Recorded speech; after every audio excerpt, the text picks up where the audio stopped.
IUPAC, बेटा तुम्हें अपनी गाड़ी बेचनी होगी। मुझे पैसों की बहुत जरूरत है।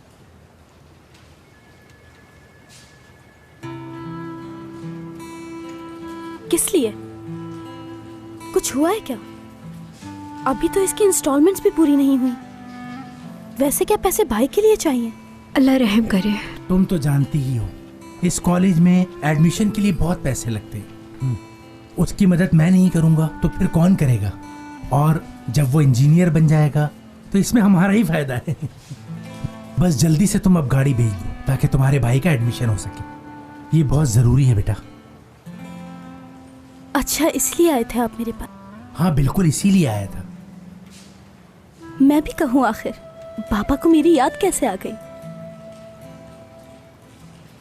अपने बेटे के लिए आए हैं। ऐसा क्यों कह रही हो तुम? वो तुम्हारा भी तो भाई है।